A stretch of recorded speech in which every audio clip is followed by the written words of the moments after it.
अब हम बात करेंगे दांतों के डायग्राम के बारे में और उनकी व्यवस्था कैसी होती है। सबसे पहले होते हैं कृंतक, इन्हीं को बोला जाता है इंसीजर। कृंतक होते हैं ये, ठीक। कृंतक मतलब दो जोड़ी होते हैं, एक जोड़ी ऊपर एक जोड़ी नीचे नीचे, तो टोटल होते हैं 4। अगले हैं रदनक। रदनक एक जोड़ी इधर और एक जोड़ी इधर, मतलब दो जोड़ी नीचे और दो जोड़ी ऊपर, कितना हो गया 4 जोड़ी, ठीक। अगला है अग्र चवर्णक, इन्हीं को बोला जाता है प्रीमोलर।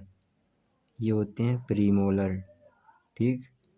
फिर होता है चवर्णक मतलब मोलर, ये 3 इधर होते हैं और 3 इधर होते हैं, ठीक।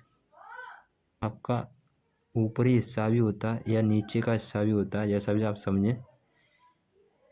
इस प्रकार ऊपरी हिस्से में 16 दांत होते हैं और निचले हिस्से में भी 16 दांत होते हैं। टोटल दांत होते हैं 32 या 32। मैं आपको एक कोड और बता देता हूँ दांतों की संख्या याद रखने के लिए।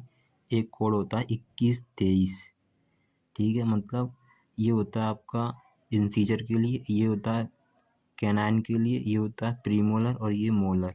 मतलब कृंतक ये होता है कृंतक, फिर ये रदनक, फिर अग्रचवर्णक और चवर्णक। मतलब 2 जोड़ी कृंतक हो गए, 1 जोड़ी रदनक हो गए, 2 जोड़ी अग्रचवर्णक, 3 जोड़ी चवर्णक हो गए। ऐसे ही 2 जोड़ी से बनते हैं 4, 1 जोड़ी से बनता है 2, 2 जोड़ी से 4, 3 जोड़ी से 6, कितने हो गए 6 4 10, 10 2 12 4 16। टोटल 16 दांत होते हैं नीचे और 16 32 ऊपर, टोटल होते हैं 32, ठीक। ये कोड याद रखना 21-23। आपसे एक सवाल और पूछा जाता है कि बच्चों में कुल दांतों की संख्या कितनी होती है, तो बच्चों में होते हैं 20 दांत। टोटल 20 टीथ होते हैं बच्चों में।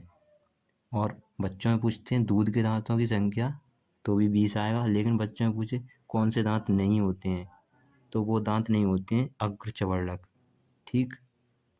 अब चलते हैं अगले